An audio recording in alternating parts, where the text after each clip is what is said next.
அரசுக்கிட்ட நாங்கள் தாழ்மையாக கேட்குறோம். எங்களுக்கு அவங்க மனசு இறங்கினா போதும். 25-27 வருஷம் ஆன பிறகு இதுக்கு மேல்ட்டு நாங்கள் போய் ஒரு இடத்துல போய் வாங்கியோ வீடு கட்டி இருந்தால் நாங்கள் எங்கள் ஆயுசே முடிஞ்சு போச்சு, அவ்வளோதான். எங்களுக்கு இடமும் வேண்டாமா, எங்களுக்கு நாங்கள் இருக்கிற வீட்டை கொடுத்தாலே போதுமே. சென்னை ஈசிஆர் ரோடு ஈஞ்சம்பாக்கம்ல இருக்கிறது தான் பெத்தல் நகர். 3500 குடும்பங்கள், 30,000க்கும் மேற்பட்ட மக்கள் வாழும் பெத்தல் நகரை காலி பண்ண சொல்லி சென்னை உயர்நீதிமன்றம் உத்தரவு போட்டிருக்கு. அதனை ஏற்றுக்காத மக்கள் மனித சங்கிலி போராட்டத்தில் ஈடுபட்டனர்.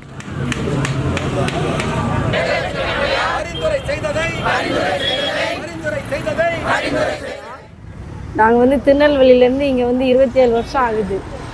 நாங்கள் 2002 இடம் வாங்கி வீடு கட்டினோம். அப்போ வரைக்கும் எங்களுக்கு இந்த பிரச்சனை எதுவுமே கிடையாது. இப்போ திடீர்னு இந்த வருஷத்துல இருந்து எங்களுக்கு இடம் எடுக்கிறாங்கன்னு சொன்னோன்னே எங்களால் என்ன பண்ணுறதுனே தெரில. நாங்கள் சாதாரணமாக ஹவுஸ் கீப்பிங் வேலை தான் பண்ணுறோம். காலையில் 3 மணிக்கு எழுந்து சமைச்சு எடுத்துகிட்டு சூடாக எடுத்துகிட்டு போய் 20 வருஷமாக அப்படி தான் உழைச்சி வீடு கட்டினோம். இன்றைக்கி இந்த வீட்டை காலி பண்ணி போங்கன்னா நாங்கள் எங்கே போகிறது? நாங்கள் யாரை கேட்குறது? நான் தான் 22 வருஷம், எனக்கு முன்னாடிலாம் 30 வருஷம் 28 வருஷம்லாம் எனக்கு முன்னாடி வந்தவங்களாம் இருக்காங்க. அப்படி ஓலை வீடுண்டு, அப்புறம் குடிசை வீடு, சீட்டு போட்ட வீடு, அப்புறம் தளம் போட்ட வீடு, இந்தமாரி படிப்படியாக தான் நாங்கள் வந்தோம். ஆனால் அவங்க என்னென்னா இவ்வளோ ஏழை இல்லாதப்பட்டவங்க மாடி கட்டிட்டாங்க. மாடி இன்றைக்கி இல்லாத இல்லை, 20 வருஷத்து உழைப்பு தான் இன்றைக்கி ஒரு மாடியாக இருக்குது. சரிங்களா?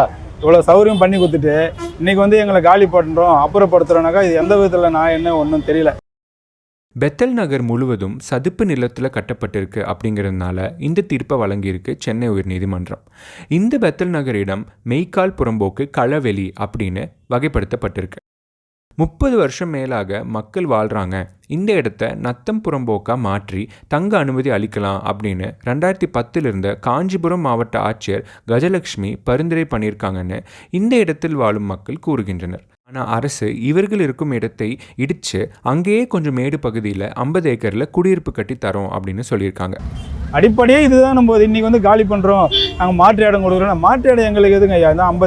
50 ஏக்கரில் வீடு கட்டி கொடுக்குறாங்க, எங்களுக்கு எதுக்கு 50? எங்களை இருக்கிறதே விட்டுருங்களேன். 153 ஏக்கர் இருக்குது. 153 ஏக்கரில் 50 ஏக்கரில் உங்களுக்கு ஹவுசிங் போர்டு கட்டி தரேன்றாங்க. அப்போ நீர்நிலைன்னு சொல்கிறவங்க இப்போ நீர்நிலையில் ஹவுசிங் போர்டு கட்டினாக்க தாங்கம்மா? கடையை ஃபுல்லாக சீல் வச்சுட்டாங்க. இப்போ எங்களுக்கு ஒரு சின்ன பால் வாங்கினா கூட நாங்கள் ஒரு 2 கிலோமீட்டர் தாண்டி மெயின் ரோடு தான் வரோம். ஆமாம், உள்ள ஒரு கடை கூட கிடையாது, எல்லா கடையும் சீல் வச்சுட்டாங்க. மறுபக்கம் சென்னையில் மழை பெஞ்சா ரொம்ப கஷ்டப்படுது. அதற்கு காரணம் இந்த மாதிரி ஆக்கிரமிப்புகள் தான். இவர்கள் இப்போ வேற இடத்துக்கு போகிறது நல்லது, இல்லை பின்னாடி ரொம்ப கஷ்டப்படுவாங்க அப்படின்னு பெயர் தெரிவிக்க விரும்பாத சமூக ஆர்வலர் ஒருவர் கூறுகிறார். இப்படி மழை டைமில் இப்போ சென்னைக்குள்ளே பார்த்தீங்கன்னா எவ்வளோ இடம் நிவாரணம் கொடுத்துருக்காங்க. 2 வீடு இடிஞ்சு போச்சு, காம்பவுண்ட் இடிஞ்சு போச்சு, உயிர் சேதன்றாங்க. ஈஞ்சம்பக்கம் பெத்தல் நகரில் அப்படி ஒரு சம்பவம் இது வரைக்கும் நடந்திருக்கா? நாங்கள் ஏதாவது நிவாரணம் கேட்டிருக்கோமா? அரசாங்க தரப்பில் எங்களுக்கு என்ன கொடுத்துருக்கா?